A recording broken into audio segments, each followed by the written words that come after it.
Good day and welcome from London to the Citeline Pharma R&D Review 2016 webinar. I want to thank everyone for taking the time to join us today for what we hope will be an interesting and informative presentation. Before we get started, I want to review a few housekeeping items and let you know how to participate in today's webinar. First, you should have a control panel on the right hand of your screen. Towards the bottom of the control panel is the Q&A pane. You may submit questions or comments in writing using the Q&A pane during the presentation. All answers to your questions will be answered after the webinar by email. Today's webinar is being recorded and everyone will receive an email with a link to view and listen to a recording of today's event. My name is Ian Lloyd and I'm Senior Director for Pharmaprojects and Data Integration in Citeline, and I'm one of the presenters today. I'm also the author of Citeline's Pharma R&D report and its new active substance supplement, which this presentation is based on. I'm now going to ask my co-presenter, Alex Shimmings, to introduce herself. Hi, I'm Alex Shimmings. I'm the Managing Editor of Scrip Intelligence, and I've worked with Ian for many years in devising this report. Thanks, Alex. So let's get started. So here's our agenda for the day. First of all, we're going to look at kind of the headline figure, if you like, the number of active drugs in the pipeline as of the start of this year, which we'll be then comparing across similar numbers from previous years. This is kind of like the headline figure. Is the pipeline expanding or contracting? Then we'll pause and move away from the current pipeline to take some time to review the success stories of 2015, the new active substances which were launched during that year, and Alex will give an overview of the numbers, the most successful companies, the markets where most launches took place, and look at some of the standout products, some of the drugs which are innovative or novel in some way. Then we'll come back to the pipeline and start slicing and dicing it in a number of different ways. And I'll be looking at the pipeline by development phase to start with to discern any trends there. Then we'll be looking at the companies involved, the top 25 R&D players, and how the rankings have changed since the same time last year. And we'll take a review of the top indications, mechanisms and targets as well to get a real flavour of what's happening in R&D. And finally, we'll wrap up with a quick outlook on what to look out for in 2016, including a look out for which of the interesting new drugs which are heading towards approval. So let's do the big reveal and give you the headline figure. So this graph shows you the number of drugs in the pipeline in January each year, going back from 2001 to the current year 2016. And I should start off by saying, by pipeline, we're talking about all drugs in development by companies, right from preclinical, when they're first reported to be in development, through the 3 phases of clinical development, through the registrational phases. And the figure does include some launch drugs as well, but they have to still be in development for further markets or for further indications. So what you can see here is 13,718 drugs in the pipeline as of January 2016, when this data was first compiled for the aforementioned report. And this is up from 12,300, a significant increase from last year, 11.5%. And in fact, it's actually been increasing even more since then. As of April the 1st, it was up to 14,435. So let's look at the key facts for the pipeline. As we mentioned, the number of active drugs is now over 13,700. The 11.5% increase bests the increase we saw from the previous year, which is 8.8%, and it maintains a trend of ever-increasing rises. If you look at the graph there, you can see compared to 2001, the pipeline is approaching 3 times as big as it was only 15 years ago, which is pretty significant, I think. And you can also see that during the early part of the noughties, we saw some gradual increases. There's a bit of a jump and a bit of a plateau, but really in the last few years it's really been taking off. And there's a number of reasons for this. There were 3,442 new drugs added to the Pharmaprojects database during 2015. This compares to 3,138 new drugs during 2014. So this change doesn't actually account for the entire increase we've seen. So what we're actually seeing here is fewer drugs moving out of the pipeline as well as more drugs entering it.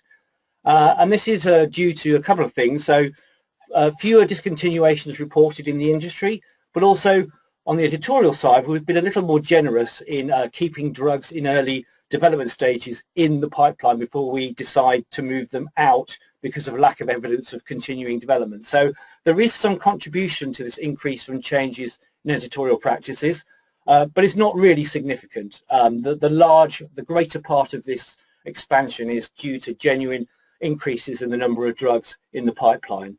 So the question is, obviously, pipeline involves spend, so this really it looks like a good thing, but isn't necessarily. It really means that drug companies are just spending more and more, and unless they're producing new drugs onto the market, it's questionable whether this increase is sustainable.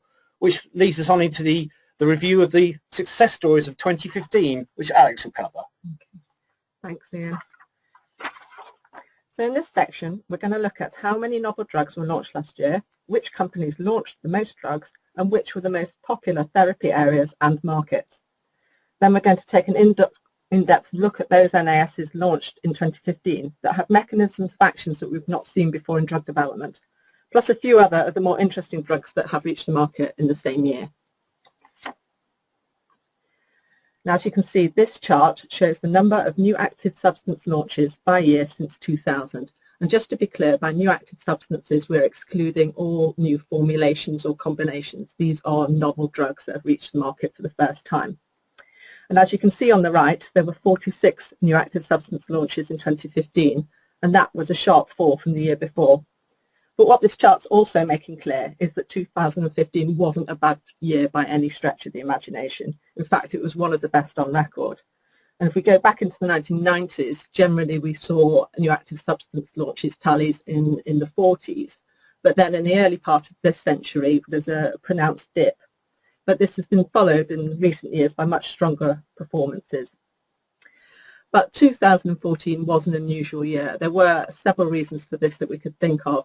But the most striking was the glut of hepatitis C products that reached the market in 2014. There was a revolution in the way that disease was treated, and no fewer than 7 new active substances directed against the hepatitis C virus were launched that year. Also, which helped the 2014 tally, was that we had a large number of Japanese launches. In Japan, there have been some regulatory changes as that market tried to reduce its drug lag, and these seem to be bearing fruit. And we'll see a bit more about that later.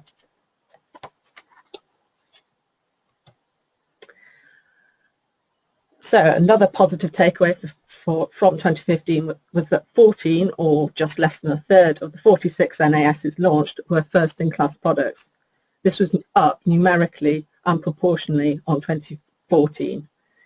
In 2014, although there were 62 NASs, only 12 of those were first-in-class, which was about 19%.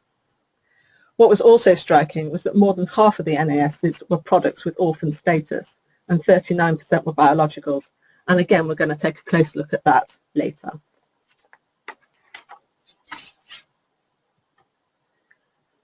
Now, this table shows the number of NAS launches last year by company. And also, on the right-hand side, the column gives the relative size of each company's R&D pipeline to give a bit of context. As you can see, Novartis, which has the second biggest pipeline, and Allergan topped the list for new active substance launches with 4 each. Merck & Co, Takeda and Amgen all tied for second place with 3 launches each, and then 2 and 1 for the rest of the top 10. So this was the second year running that Novartis held on to the top spot, though last year it shared the top billing with Merck & Co. And as you can see, the list is dominated by big pharma companies, but there is one interloper, Alexion, and its pipeline is nowhere near the top 25, but it still managed to launch 2 products, which was the same as AstraZeneca. We'll take a look at those a bit later as well. Now, this pie chart looks at the number of NAS launches by therapy area. As you can see, the light blue on the left-hand side of the pie chart, this represents cancer drugs, and this dominates the circle. And this providing solid evidence that there is a revolution in R&D in cancer that is actually bearing some fruit. Second was the anti-infective and metabolic products, and they had 8 launches each. This was slightly down on last year's tally for anti-infectives because of the hepatitis C drugs, but this year cancer has clearly overtaken it. And what's interesting is that if you look back to 2000, you can see a clear upward trend in the launches of anti-cancer drugs. In 2014, these cancer drugs accounted for 29.3% of the pipeline, but 15% of the NAS launches. But last year, these figures have grown. There was 30.4% of the pipeline were for oncology drugs and 28% of the NAS launches. So that's a substantial growth there. Now this slide shows that there is one thing that's not changed, and that's the US's dominance as the preferred market for first launch, and it had well over half of the NAS launches, or 63%, which was up from the 56% that we saw in 2014. Coming in second was Japan. This year it beat the whole of Europe combined, giving evidence again, as we said, that the recent push to speed up the drugs approvals process is actually working. It's going to be interesting to see whether it maintains this in the coming years or whether this is just a bulge that we're seeing because of the changes that they've made there. In Europe, Germany maintained its spot as the most popular market for first drug launches. It had 3, and that's despite the growing pricing and reimbursement difficulties that some companies are experiencing in that market. And now we're going to take a closer look at the first-in-class products. And picking up on the theme of novelty in oncology, we can see that 5 of the 14 first-in-class NAS launches were for cancer. So the first 2 on this list, that's AbbVie and Bristol Myers Squibb Simplicity, and Genmab and Johnson & Johnson's Darzalex, offer the increasingly well-served indication of multiple myeloma. AbbVie and BMS's Simplicity is actually the first SLAM-F7 antagonist to reach the market. This stands for signaling lymphocyte activation molecule family number 7, and it's actually a protein that's highly expressed on multiple myeloma cells, as well as on cells in the immune system, including natural killer cells. What this means is that the product effectively has a 2-pronged action. It can directly target multiple myeloma cells, as well as activating the immune system. Darzalex, by contrast, is a monoclonal against CD38.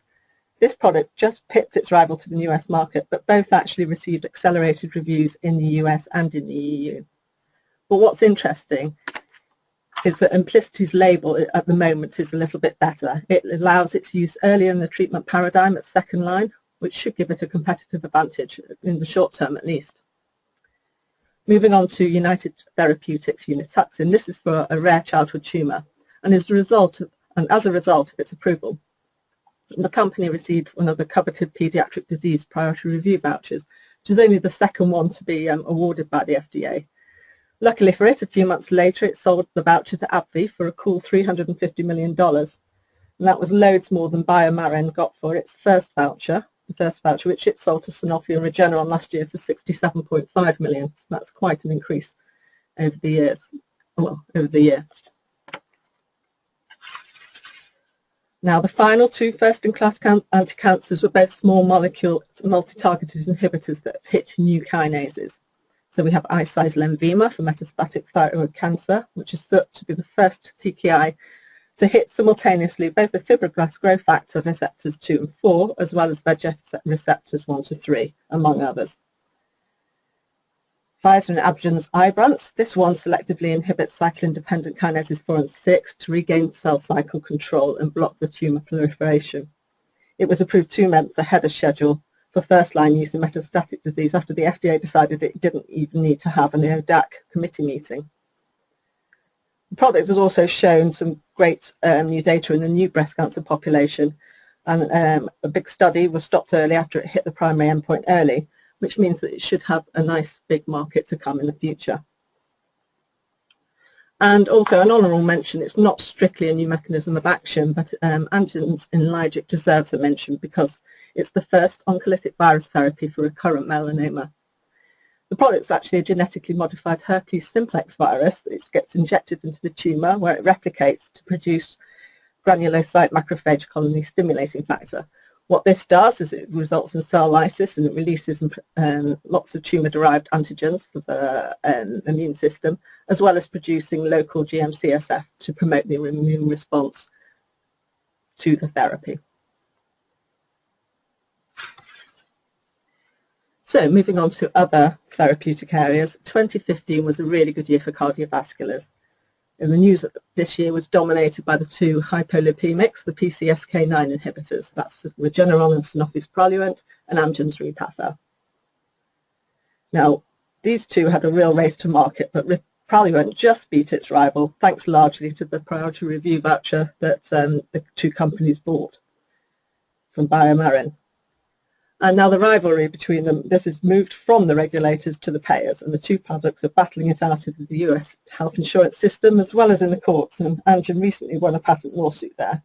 But despite all the drama, what's happened is that sales of the products have been slow so far, and this is a recurring theme with the products for this year. Moving on to Boehringer Ingelheim's Praxbind. Now, this is interesting. Again, it's not strictly new, but it is interesting, as it's the first specific reversal agent for one of the new oral anticoagulant products, in this case, Boehringer Ingelheim's Pradaxa, which is a direct thrombin inhibitor. So the arrival of Praxbind is what it's expected to do is make doctors more comfortable with using Pradaxa, since they know that they'll be able to quickly reverse the effects of the drug if they need to.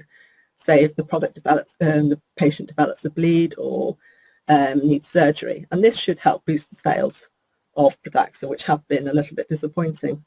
It also gives Pradaxa an edge over its rival factor Xa inhibitor anticoagulants like Eliquis and Xarelto.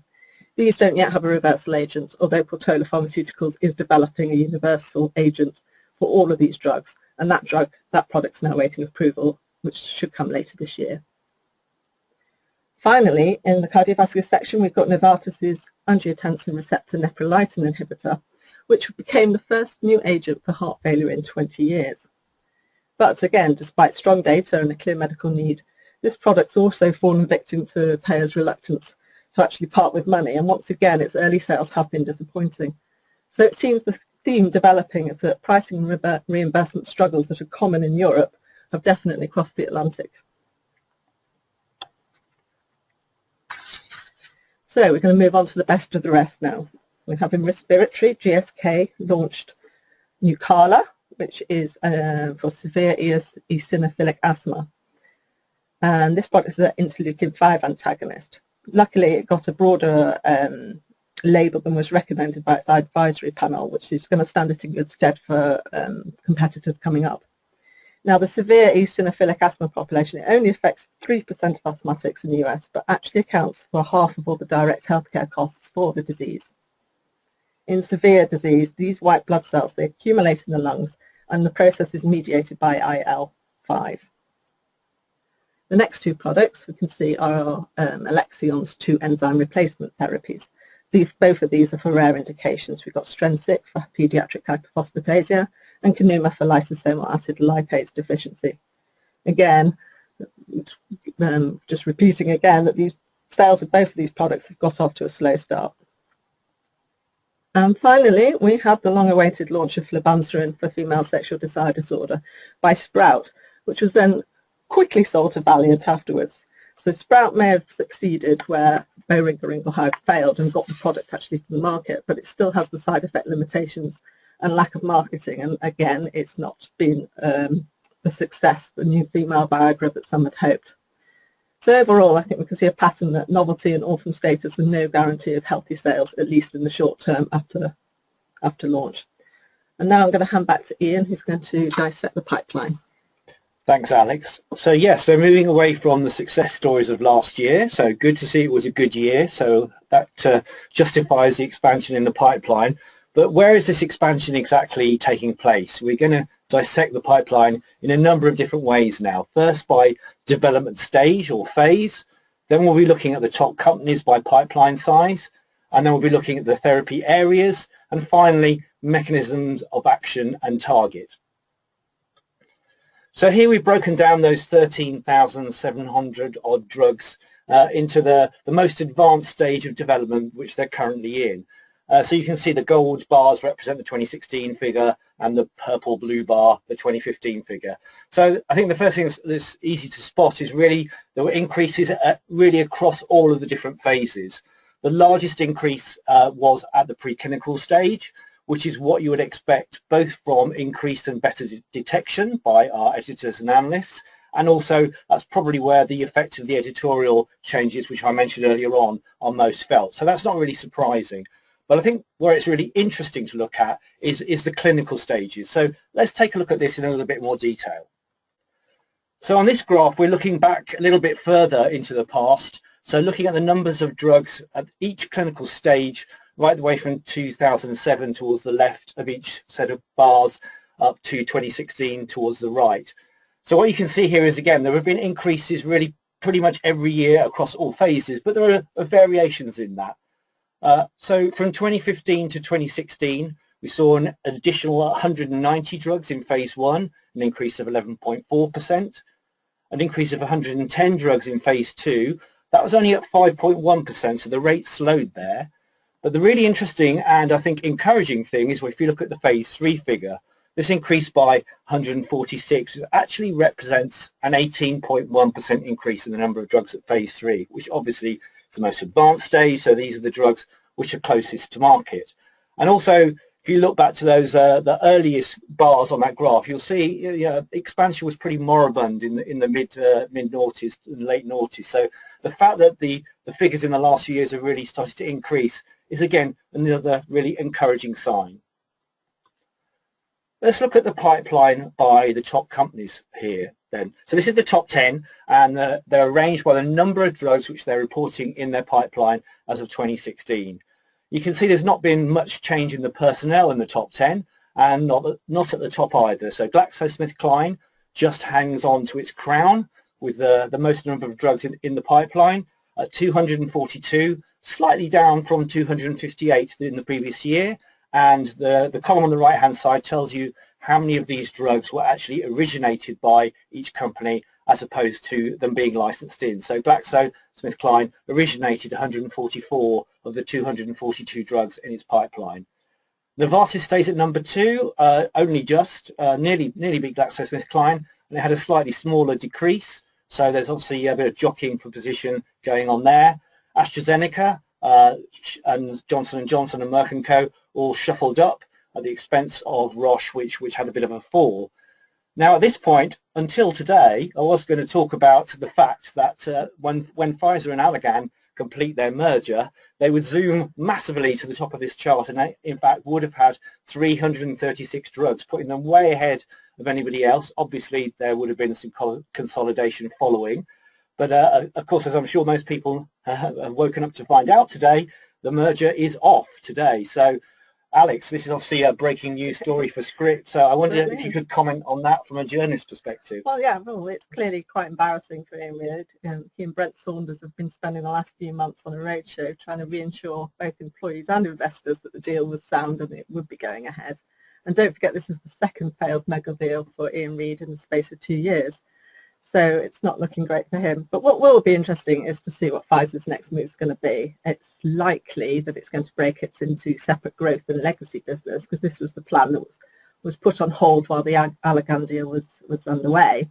And analysts are actually already lining up some potential new targets for Pfizer, including AbbVie, Biogen and Regeneron. AbbVie obviously called off its potential merger with Shire a couple of years ago after a previous tightening of the tax inversion rules in the US, so that could be one. Not sure whether there'll be any fallout for the Shire-Baxalta deal, because here tax inversion was slightly less of a driver for the deal rather than their desire to make the world's biggest rare disease company. But yes, it's interesting times. Indeed, indeed. So let's look at the next 15, if you like, so away from the top 10 to the rest of the top 25. And here, one thing that's interesting to note is that if the Shire and Baxalta does indeed go ahead, as we're suggesting it should still, this would put it around just outside the top 20 with around 78 drugs. So again, not much change in personnel here. Celgene and Gilead Sciences being the only two entrants into the top 25. I think Gilead is clearly the more interesting of the two in terms of the fact that it did so well in the last few years with its hepatitis C breakthrough drugs. It's obviously investing some of this money back into its pipeline, because its pipeline's now getting to the size of the rest of the big boys, if you like. What about the total number of companies involved in R&D? So this graph here shows you the total number of companies that have a drug in development as of the start of each year.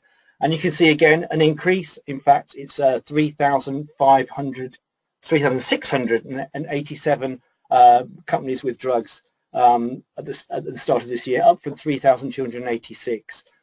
This is an increase of 401 companies, and I think an increase of 12.2%. So the number of companies is actually outpacing the rise in the number of drugs.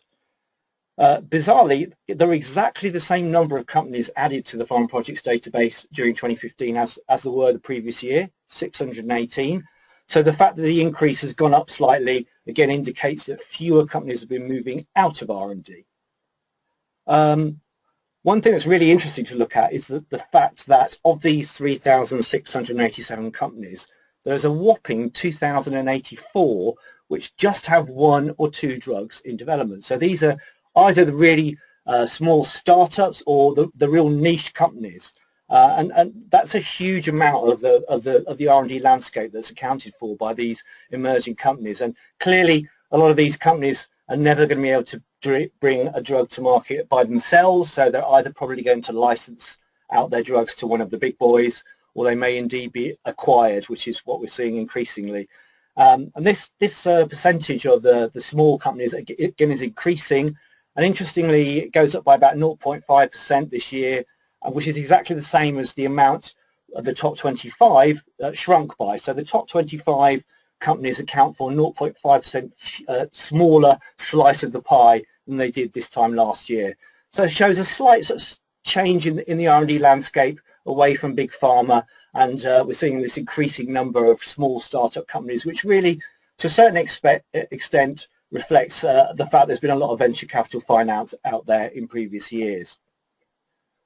So where is all this work taking place? And one thing that's good to look at is to split the R&D landscape by where countries are headquartered. Not surprisingly, the US is still the biggest, accounting for almost half of all companies. What's really interesting in this pie chart is China. So China, as we know, has a big generics industry for years, lots of copy products, but really only in the last few years has it really entered the novel pharmaceutical R&D arena.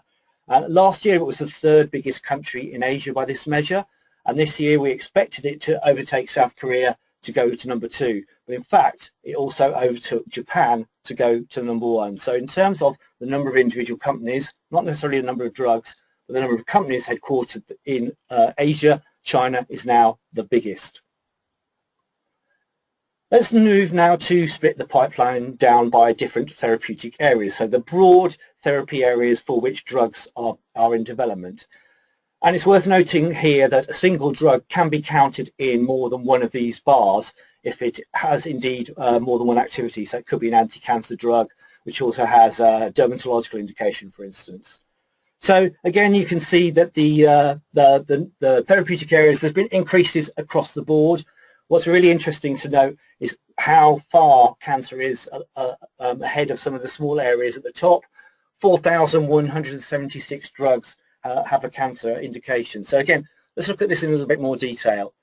That's actually 30.4% of the pipeline drugs. So that means almost a third of all drugs in development have at least one cancer disease as one of their targets, which it's really an extraordinary dominance by cancer, which again, if we look back on the data going back the last 25 years or so, which we have been doing, we've just seen it get bigger and bigger and bigger every year. So it used to be about 15%, and now it's, as I say, approaching a third. The growth rate last year hit 16% compared to the 11.5% that we saw across the board. Although there were growths across all of the different therapeutic areas, there are a number which underperformed. Cardiovasculars only increased by 4.6%. Neurologicals, which have had a very disappointing few years in terms of delivering new drugs, and have a number of diseases which are proving very difficult to crack, such as Alzheimer's disease. That only increased by 7.7%, even though it's the second largest therapeutic area.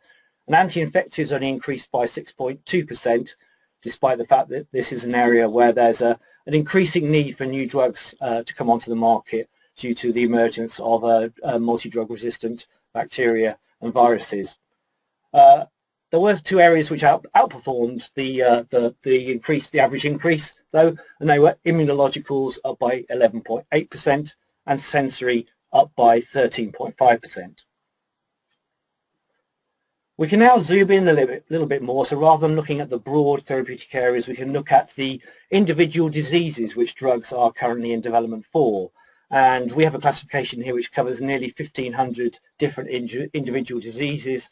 What you're looking at here is just the top 10. So the first thing to notice is that 7 of the top 10 diseases are cancer diseases. So breast cancer at the top, the most common disease for drugs to be developed against. 614 drugs in the pipeline, up from 552 last year, pretty significant increase. An even bigger increase seen by non-small cell lung cancer, which goes up to number 2 at 452. Colorectal cancer is at number 3, and then a big increase up the charts for pancreatic cancer, a very difficult to treat and troubling disease, so it's good to see more drugs in development for that indication.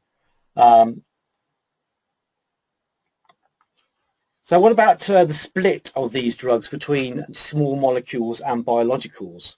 So I think 20 years ago, which is when the graph on this slide starts from, everyone imagined that biologicals and the new technologies that were coming through, some of which emerging from the Human Genome Project, but also the new monoclonal technology and recombinants, they were going to ride to the rescue, and small molecule research was almost going to be kind of eclipsed and obsolete. And what you can see here, where we're splitting the pipeline up by percentage, is this hasn't really happened. Over the past year, there was an 11.3% increase in small molecule drugs and a 15.7% increase in monoclonals. So gradually, we're seeing biologicals take a larger slice of the pie, but it's really only gone up from 15% to about 30% over the course of 20 years, which is not exactly revolutionary. Biotech is accounting for about a third now, and I think the thing to note on this graph is that there was a bit of an uptick from 2015 to 2016 after a few years where it's been very, very gradual. So be interested to come back next year and see whether this has been sustained.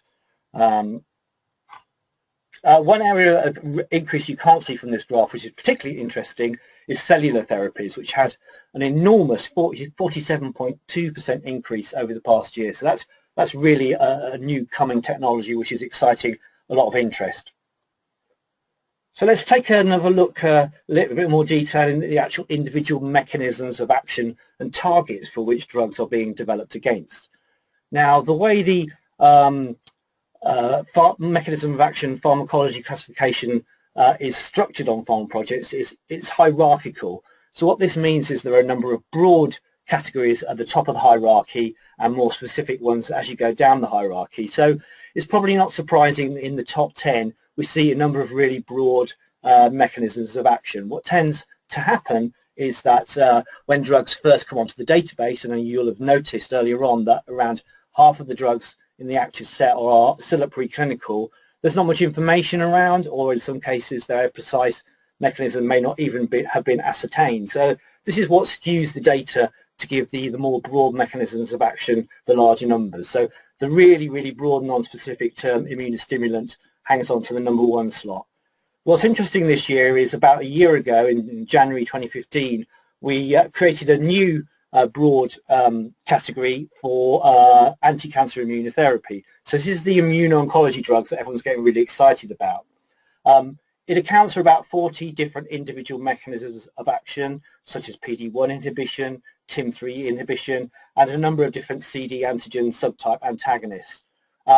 But in its first year, in its debut year, it's already, in fact, now past 400, a number of drugs in development. So this is the area that everyone's getting really excited about.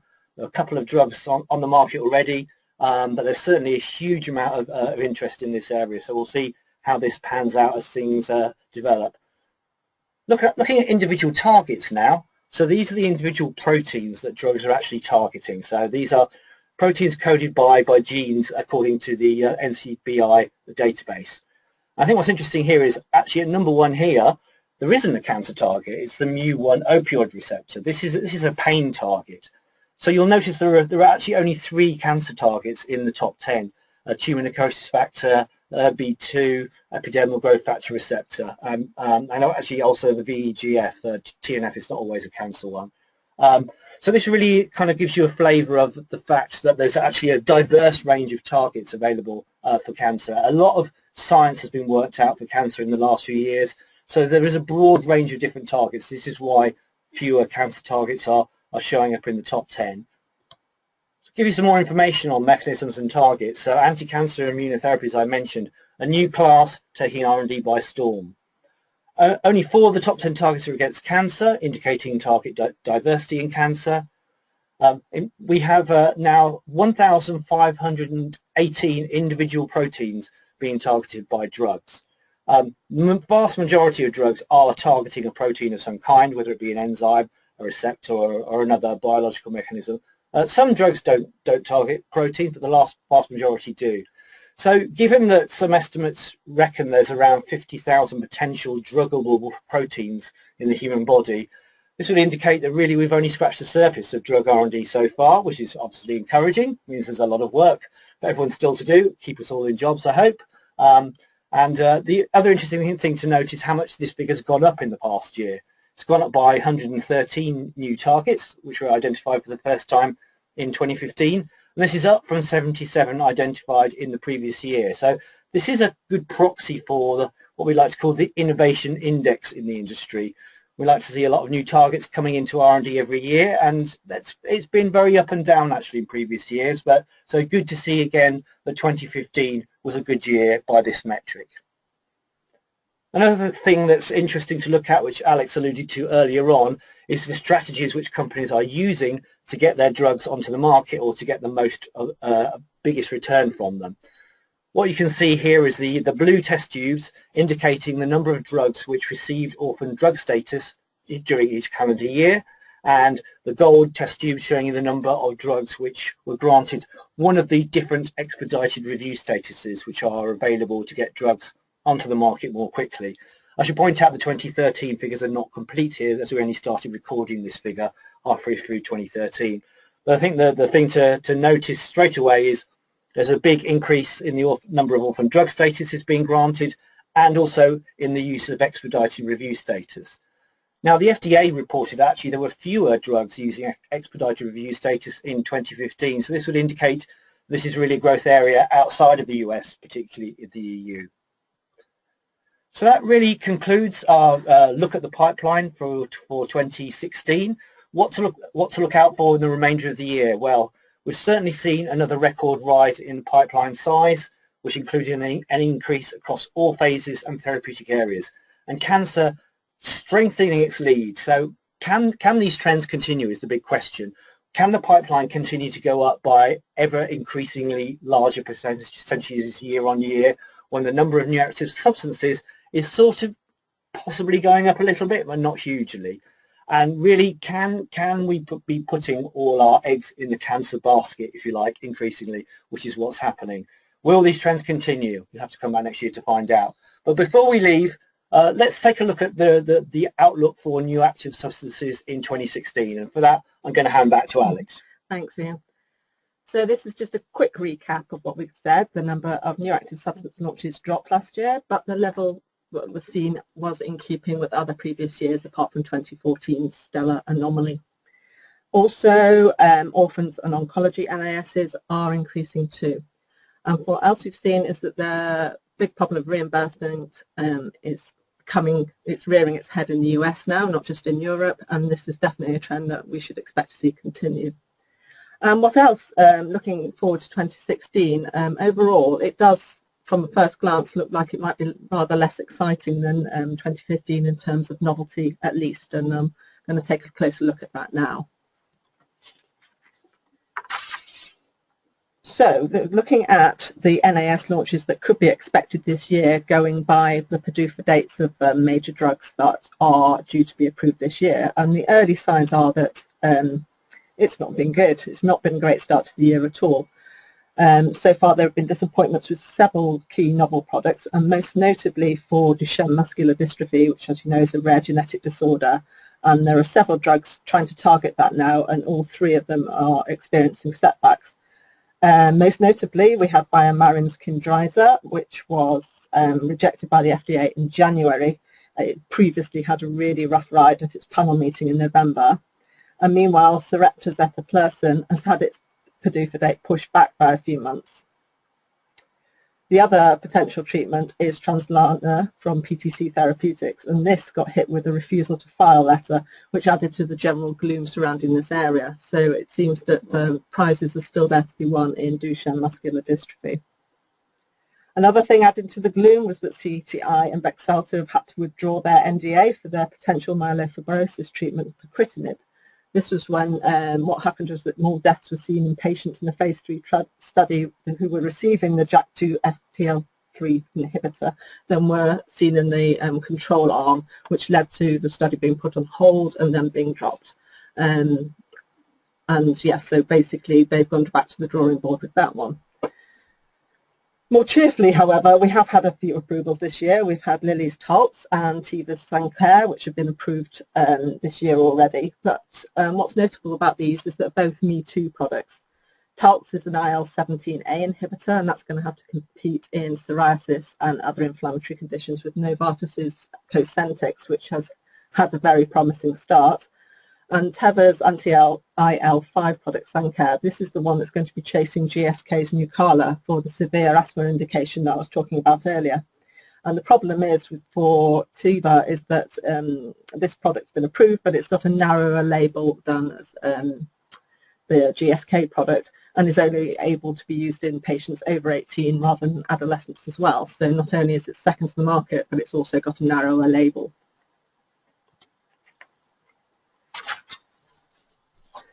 But there are some other products whose PDUFA dates are due later this year, and hopefully, fingers crossed, all being well, they will come to market. We've got AbbVie and Roche's breakthrough therapy venetoclax. This is for chronic lymphocytic leukemia, and this has been filed on the basis of promising phase 2 data in a subset of CLL patients who have a 17p deletion. But what's the problem that this drug is going to face is that it's going to have to muscle its way onto a market that's getting increasingly crowded in CLL. Arcadia's Nuplazid, this is a bit more promising. This is a selective inverse agonist of the ThyroHT2A receptor, and this looks like it's on its way to approval because it had a really promising FDA panel last week in psychosis associated with Parkinson's disease. Now, this is an indication for which there are at present no approved US therapies in the US, so this is a nice area opening up for Arcadia. Luckily for it, a decision is due by the end of the month, so all being well, that should be slightly smoother than some other products that we've had before. As I mentioned before, also we've got Portola's Andexanet Alpha. This is the anticoagulation reversal agent that I talked, and this is the one that is going to work with the factor 10A inhibitors, the Eliquis's and Xarelto's.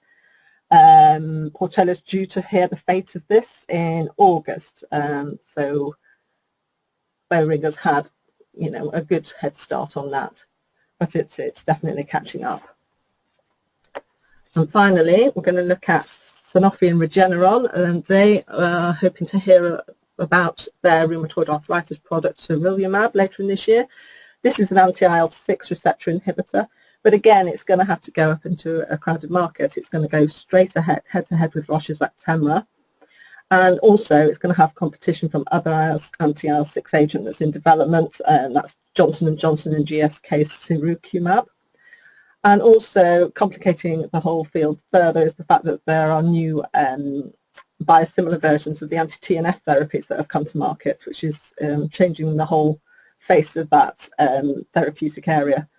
But yes, Sanofi and Regeneron should hope to hear from the FDA in October.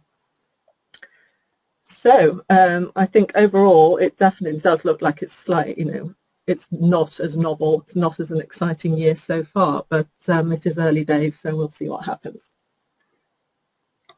Thanks, Alex. So that brings us to the end of our review of Pharma R&D today. Thank you very much for joining us. If you have any further questions or comments, please email them to pharma@informa.com and we'll be certain to get back to you. So thank you all again and have a great rest of the day. We look forward to talking to you again this time next year. Bye-bye. Thank you.